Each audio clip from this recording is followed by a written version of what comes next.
Okay, now let's get started.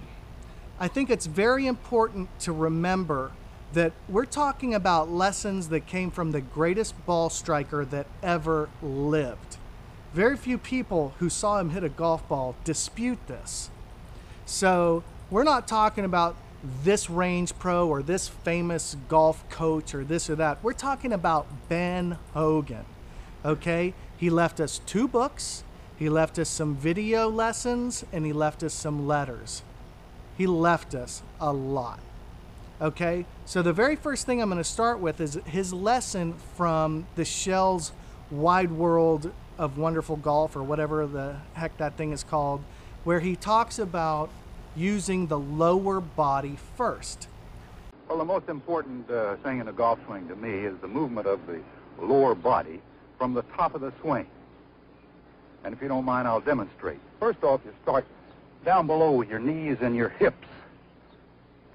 At the top of the swing, you move the lower part of your body, not your shoulders, the lower part of your body, letting your arms and hands follow, bringing you into position to hit. But this is the first movement, there. Then you release at the bottom. Most people do it entirely opposite. They rotate their shoulders first instead of their lower body. As a result, they come across the ball and hit the outside of the ball instead of the back of it. If you don't mind, I'll hit a ball, and the first thing to watch is what starts first from the top of the swing.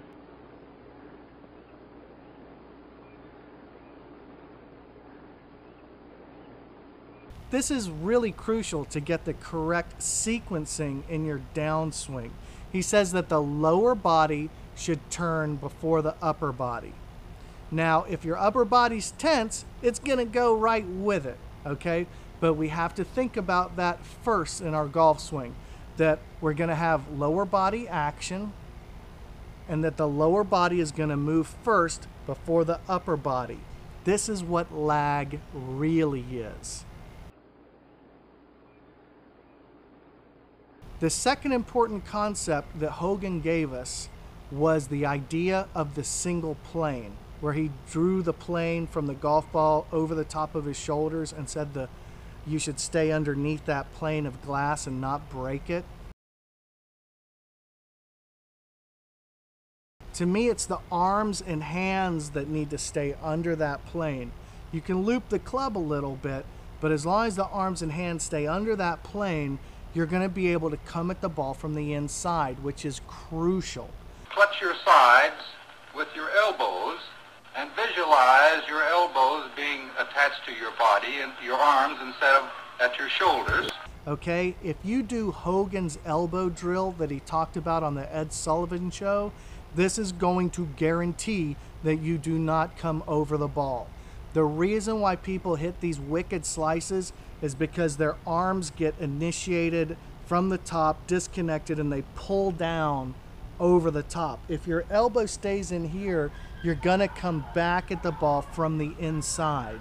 This is very important to keep in mind. Now, along these same lines, when you begin that downswing, it should feel like it starts with the left side pulling around towards the target.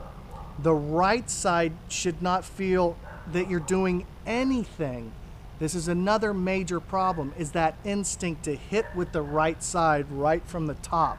You want to wait. If the downswing should be started with the hands or arms so that either should forge ahead of the hip turn, the extension up the left side would be destroyed, and the effect of the unwinding of the body would be lost. It would be like pulling with a slack rope. Now, if we can remember these 3 main points, we're going to be off to a great start. The first point is that the lower body starts to turn and it pulls the upper body around. That's the first part. The second part is if we can keep our elbows connected to our body, we're going to be much more likely to be able to come at the ball from the inside. This is where we want to be. And then lastly, if we can let our left side feel like it's pulling everything around until our elbow gets into place, Then we fire and thrust with the right side. That's when we need our 3 right hands. We don't want 3 right hands up here. That's going to be a nightmare. We want the 3 right hands when we're here, ready to throw this ball. This is a really exciting journey. It's a new chapter in my life. I'm honored to be on this journey with you, and I know it's going to be a great success. Thank you from the bottom of my heart.